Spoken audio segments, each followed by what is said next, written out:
What if I told you that one of the most iconic supercars ever made started as a risky experiment that almost never happened?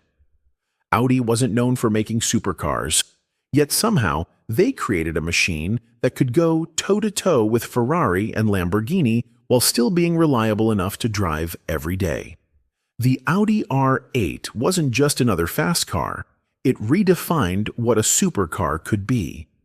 But was it really the best entry-level supercar? Let's find out. Before the R8, Audi had no history in the supercar world. They dominated rally racing and endurance events, but a high-performance, mid-engine road car? That was uncharted territory. It all started with the 2003 Audi Le Mans Quattro concept, a car so futuristic that most people assumed it would never be built. But Audi wasn't bluffing. They took their Le Mans winning race car, toned it down for the streets, and stunned the automotive world by announcing the production version, the Audi R8. In 2006, Audi did what no one expected. They actually built the R8. And it wasn't just a rebadged Lamborghini. Sure, it shared a platform with the Gallardo, but Audi gave it its own personality, a striking design, all-wheel drive, and an interior that felt more like a luxury car than a track monster. At first, the skeptics weren't convinced. Could a company best known for sedans really make a supercar? Then, something happened that changed everything. The R8 became a pop culture icon. When Tony Stark drove one in Iron Man, the car instantly became the dream machine for a new generation. The first R8 came with a naturally aspirated 4.2-liter V8, which, let's be honest, felt more like a sports car than a true supercar. It was fast, but not Ferrari fast. Then, in 2009, Audi dropped a bombshell, the R8 V10. With a 5.2-liter engine borrowed from the Lamborghini Gallardo, suddenly, the R8 had the firepower to match its exotic rivals.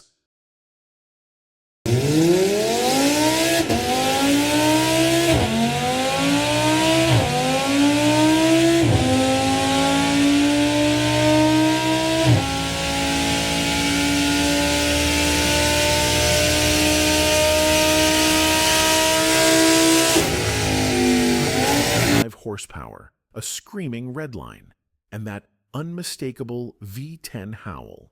It was everything the R8 needed to be taken seriously. But here's where the R8 did something no other supercar could. It wasn't just fast, it was practical.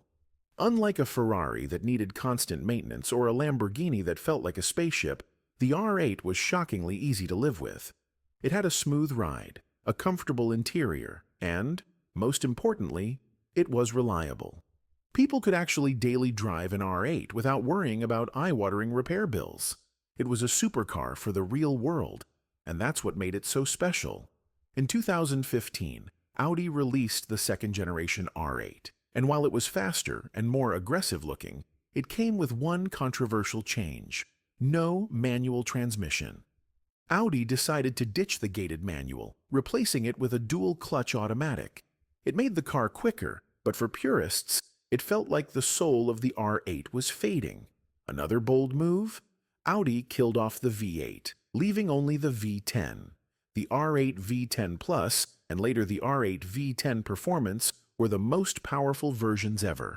But some enthusiasts wondered, was Audi taking away what made the R8 so special in the first place?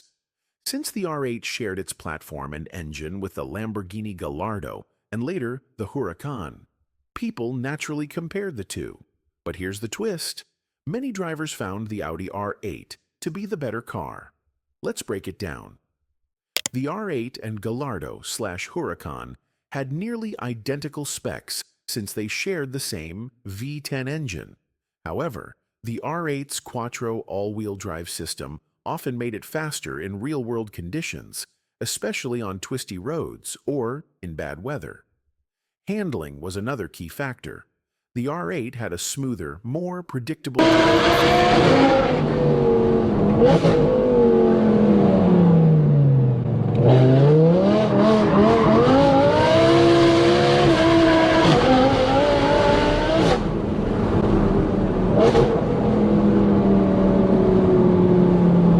Lamborghinis were known to be more aggressive and harder to handle at the limit.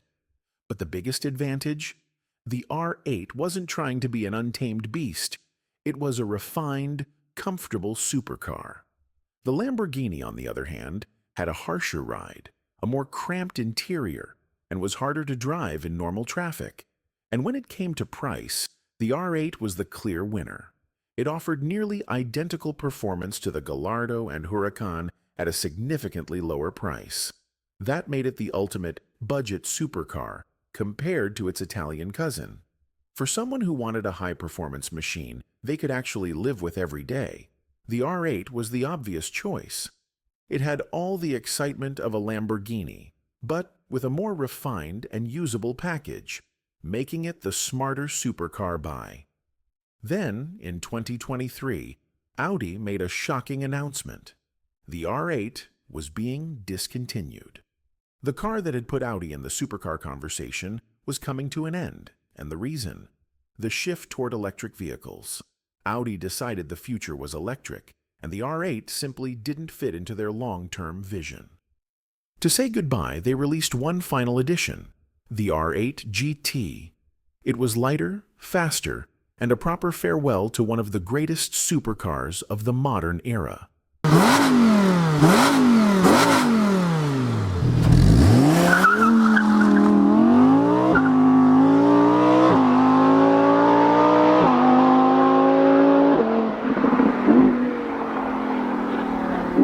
So, is the Audi R8 the best entry-level supercar?